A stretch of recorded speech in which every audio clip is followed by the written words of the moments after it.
This is the Mercedes-AMG GLC43 and it tries to be two cars at the same time because it tries to take the performance of something like this and integrate into a body which looks somewhat like this. Is it more of a coupe or is it more of an SUV? Let's find out.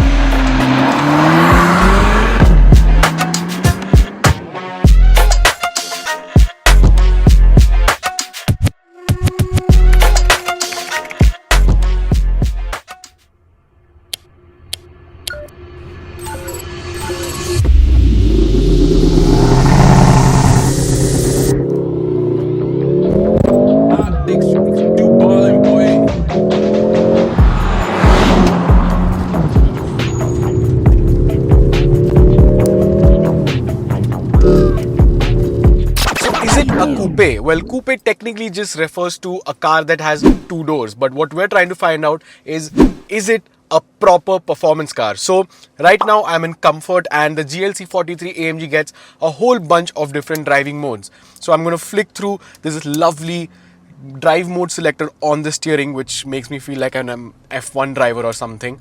Sport, Sport Plus, and I'm in race. I have another selector over here for a bunch of different things for the driving dynamics of this car. I'm going to put it into manual mode for the shifts, sport traction, for the traction control, the exhaust button is on, the AMG dynamic button is on. The suspension is in its hardest setting. Up until now, it does feel like a proper performance car, but does it go like one?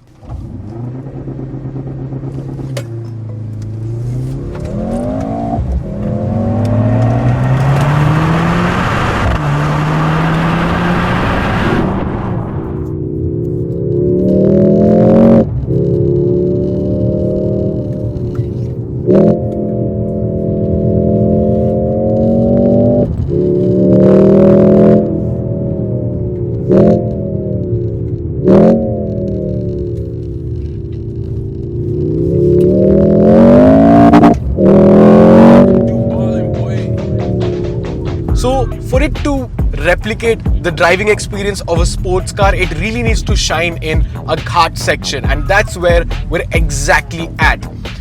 So does the GLC43 feel like a sports car? Not really. It feels like a massive SUV which has a pair of running shoes on it, and that's a good thing and a bad thing at the same time, because if you're looking to get a proper sports car experience, well, that is not what the GLC43 is going to deliver. But if you want something that's fun to drive occasionally, I think so the GLC does that pretty well.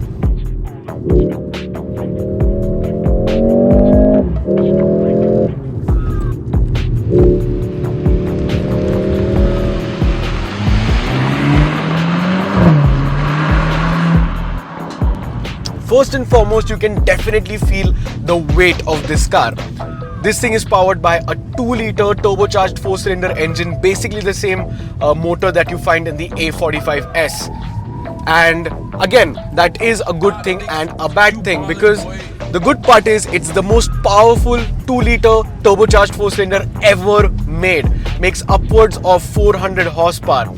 But since this is the GLC43 AMG, it is paired with an electric motor, and combined the engine and the electric motor make 416 horsepower and 500 Newton meters of torque.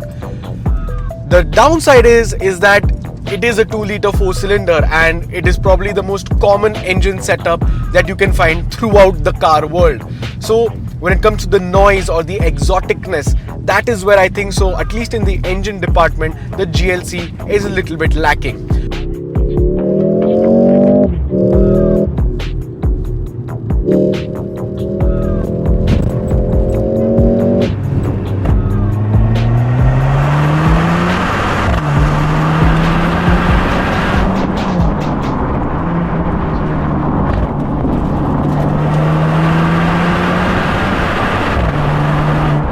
But when it comes to just downright performance, this engine and this gearbox and everything that is around it, well, yeah, it's pretty sufficient.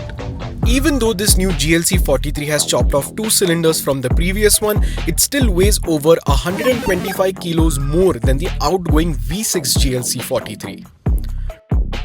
The new GLC43 weighs just over 2000 kilograms. But if you're not absolutely thrashing the car like I was, the GLC43 does actually hide its belly pretty well thanks to the 4MATIC all-wheel drive system and the rear wheel steer, which helps in maneuverability and high-speed stability.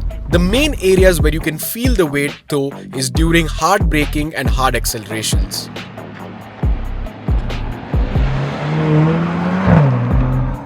Because it is an SUV and the center of gravity is so high, the car pitches up and down during accelerating and braking.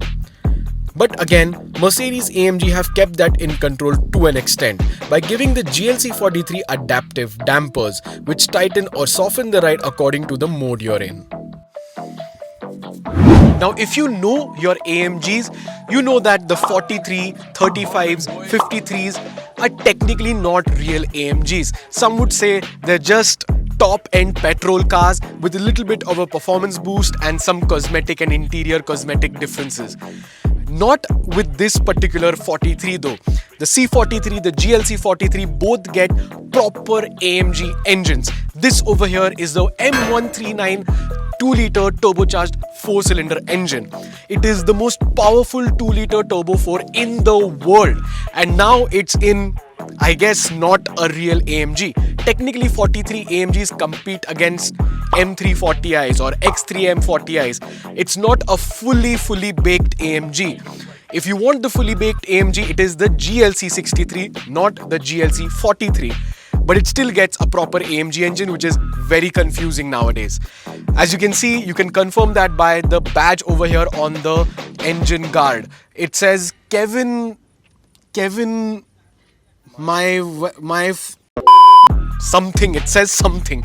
But anyways, my boy Kevin over here has made this M139 engine, and it makes 420 horsepower and over 500 Newton meters of torque, which is paired to an all-wheel drive system and a 9-speed multi-clutch gearbox. Now, the confusing thing is that the GLC63 also gets the exact same engine. It also gets an M139 engine, but it makes almost 200 to 250 horsepower more. Now, how is that? That is because this particular engine is backed up by an electric motor and a battery which is kept inside the boot.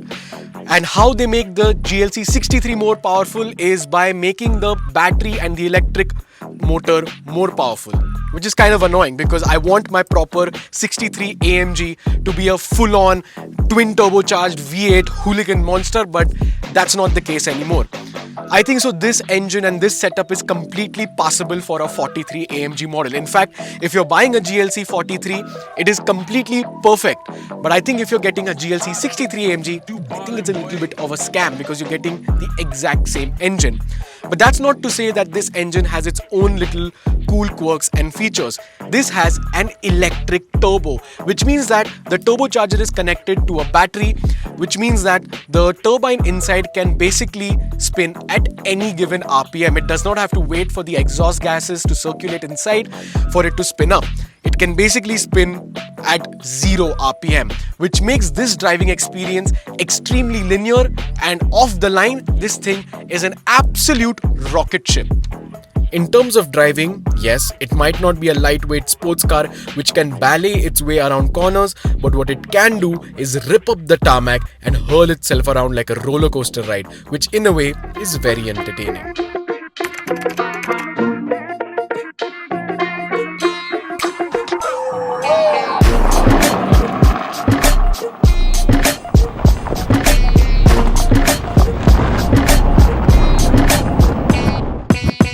Going to check on your underdevelopment 10 crore rupee farmhouse in a plot in relative comfort and without scraping the underbody is what you expect from an SUV, then yes, the GLC43 AMG can be considered an SUV. It doesn't have any sort of proper hardware to actually go rock climbing or go up an extremely steep slope, but the 201mm ground clearance has not been tampered with from the normal GLC in this AMG variant. And you also get a off-road screen to impress your architect who will probably scam you because you drive an AMG. Moreover, you don't want to go off-road with this car because of these amazing looking and super expensive 21-inch AMG wheels, which will probably cancel your plans for a swimming pool if they get scratched up. But the adaptive suspension does a great job in softening the ride and making sure the GLC can tackle India's underdeveloped roads with relative ease and keeping the occupants pretty comfortable. But the GLC has another small problem with the SUV name badge. Visually, does it look like one? Now this is the part where I'm usually the most negative, the looks department. Now personally, I'm not a big fan of SUVs, and I'm most certainly not a big fan of coupe SUVs. I have seen Basalts, I've seen Uruses, X6Ms, whatever it is, I'm not a fan of how they look. But the GLC43 Coupe has really changed my perspective on that. This particular coupe SUV is one of the first coupe SUVs that have actually been like, yeah, that kind of looks good. Now, is it down to the crazy 21-inch wheels or the graphite grey Magno paint or maybe just the overall design? I'm not too sure.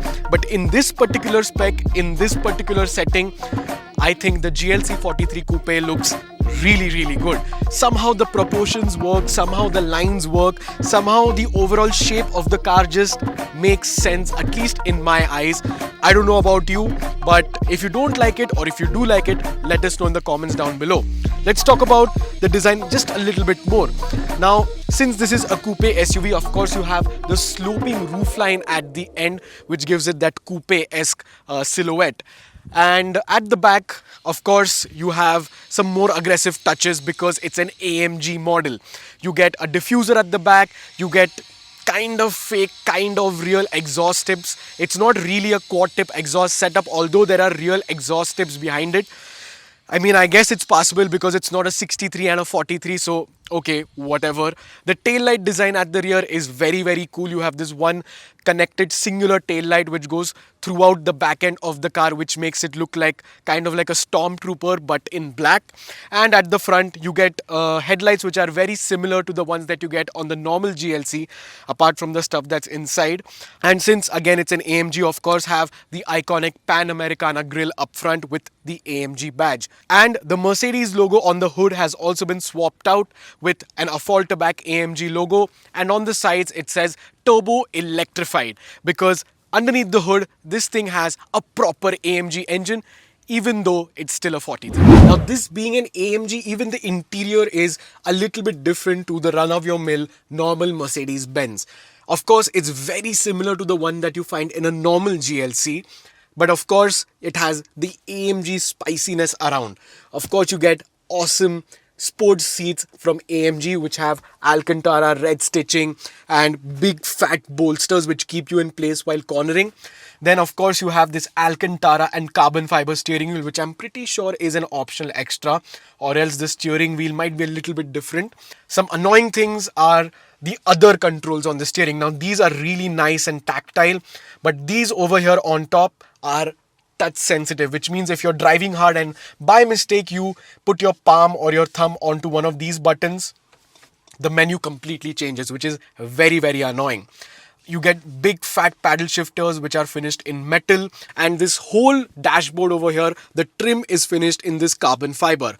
Now a little bit of attention to detail which Mercedes could have done is keeping the carbon fiber weave the exact same. Now I'm not sure even if this is real carbon fiber or not, but whatever it is, maybe the design of both of these things could have been same, which could have added a little bit extra element of attention to detail, but I'm just nitpicking at this point. You get a massive touchscreen in the middle which basically controls everything, which looks really cool but is a little bit of a headache to use while on the move, especially the AC controls. But the ambient lighting of this car is on point, and the Burmester sound system is also on point. One little drawback, or a pretty big one actually, is since this is a coupe SUV, the rear passenger space is a little bit compromised. Headroom is not a lot, and since everything inside is black because this is an AMG, it does tend to feel quite claustrophobic, and also you don't get a panoramic sunroof to let in more light at the rear.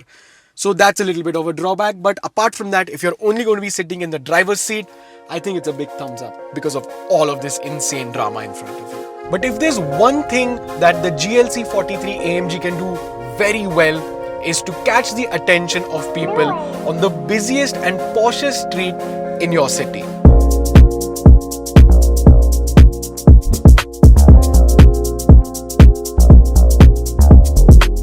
The interior of the GLC43 AMG is like a lounge, and a very good one. I remember I had gotten the X3 M40i, which is technically the direct competitor of this car, and that car was very practical. The build quality was amazing, but it lacked that special factor. It just didn't feel like something that was above 1 crore rupees. On the other hand, the GLC43, even though it might not be as performance heavy or as direct or as fun to drive as an X3 M40i, the special factor, the drama and the pizzazz that this particular car has, it is unmatched. And that's why this thing is a proper car to take to your local club, to your local pub, or a really fancy restaurant. Even if there is a McLaren, Lambo or a Ferrari standing on the side, people are going to break their necks to look at this thing because it just looks so different, it looks so unique. And I think so this is one of the very few coupe SUVs that I personally like and actually look pretty nice. Even though the GLC43 might not be the best at being a coupe or an SUV, one thing that it can do very well is to make a statement. Over here in Balewadi High Street is where the car is basically in its natural habitat. The amount of people that just want to get up close, take pictures, know what it is insane. It is the perfect poser's car to an extent. The radical designing, the way it looks, the interior and just the sheer presence of it definitely makes a statement like no other car around its price range. Thank you so much for watching this video. Let us know in the comments down below what you think of the GLC43 AMG, and I'll catch you in the next one.